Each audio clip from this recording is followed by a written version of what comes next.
Je suis tombée sur une vidéo du yéménite Saad Cherhi consacrée au Polisario. On y apprend des choses sur le fonctionnement des camps de Tindouf. Des choses étonnantes? Pas vraiment. Disons plutôt des choses malheureusement peu surprenantes. Sauf que cette fois, elles sont racontées par Mohamed Felwald Al-Gadi, un Mauritanien qui affirme avoir passé 12 ans à enseigner aux enfants dans les camps de Tindouf et avoir participé à la préparation des programmes scolaires. Aujourd'hui, lorsqu'on lui demande ce qu'il pense de cette période, sa réponse est sans détour. Par Dieu, je vous le dis en toute sincérité, j'ai profondément regretté. Mais qu'est-ce qu'il regrette exactement ? Dans les années 1970, Mohamed Felwald Al-Gadi est un jeune Mauritanien attiré par le nasserisme, le nationalisme arabe et les mouvements révolutionnaires. Il raconte que l'Algérie jouissait alors d'une image presque mythique auprès d'une partie de cette jeunesse, au point qu'il l'appelait la révolutionnaire. Cette fascination va le conduire jusqu'à Tindouf et au Polisario. Sur place, il n'est pas envoyé au combat, mais affecté à l'enseignement, où il restera, selon son témoignage, pendant 12 ans. Il raconte que de nombreux jeunes Mauritaniens instruits rejoignent aussi le mouvement et sont dirigés vers les écoles. Progressivement, les classes se structurent et des programmes sont mis en place.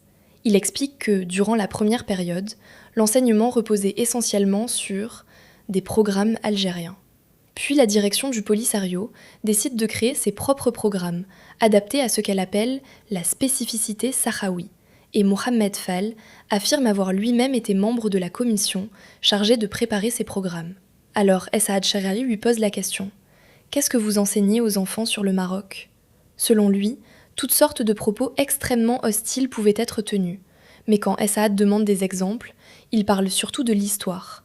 Il explique qu'une partie essentielle du récit enseigné consistait à présenter les populations du Sahara comme n'ayant historiquement aucun lien avec le Maroc et comme ayant constitué une entité totalement indépendante. Il donne un exemple précis, l'armée de libération marocaine. Il affirme qu'on leur enseignait tout simplement qu'elle n'avait pas existé. Vous avez bien entendu, pas qu'elle avait joué tel ou tel rôle, non, selon son témoignage, elle n'existait pas. Et pourtant, l'armée de libération marocaine appartient bel et bien à l'histoire du Sahara marocain. Il affirme aussi avoir enseigné à des enfants mauritaniens, algériens et même du nord du Mali. Cet homme ne commente donc pas Tindouf depuis l'extérieur. Il affirme y avoir enseigné 12 ans. Il a participé à ce système. Il y croyait. Et des décennies plus tard, Saad Cherhi le confronte à ce passé. Il lui rappelle qu'à l'époque, on enseignait que le Maroc était un occupant, que le Maroc était mauvais et que la monarchie était réactionnaire. Puis il lui demande « Est-ce que vous regrettez réellement ?» Sa réponse est immédiate. « Wallah, akulu laka bi kulli sadq, nadimtu ashaddan nadam. » Par Dieu, je vous le dis en toute sincérité, j'ai profondément regretté. Il précise « J'ai regretté les idées qui m'ont finalement conduit à rejoindre le Polisario. » Et il ajoute que sa seule consolation est de ne pas avoir été envoyé combattre et de ne pas avoir de sang sur les mains. Mais Saad lui répond « Vous n'avez peut-être pas combattu, mais vous avez participé à former des jeunes et à leur transmettre des idées que vous considérez aujourd'hui comme erronées. Certains ont peut-être ensuite pris les armes. » Et c'est là que cet entretien prend une autre dimension. Il ne s'agit plus simplement d'un Marocain qui accuse le Polisario. Il s'agit d'un ancien acteur du système qui raconte lui-même ce qui était enseigné aux enfants dans les camps de Tindouf et qui, aujourd'hui, prononce cette phrase. Nadimtu ashaddan nadam. J'ai profondément regretté.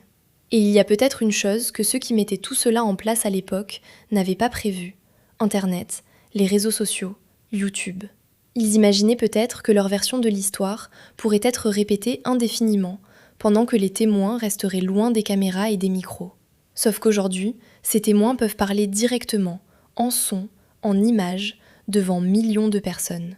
Et quand un ancien acteur du système raconte lui-même comment les programmes étaient construits, ce qu'on m'enseignait sur le Maroc, puis conclut « J'ai profondément regretté », il devient beaucoup plus difficile de faire passer le récit d'hier pour une vérité éternelle. Vous restez avec Maria ? Abonnez-vous et partagez.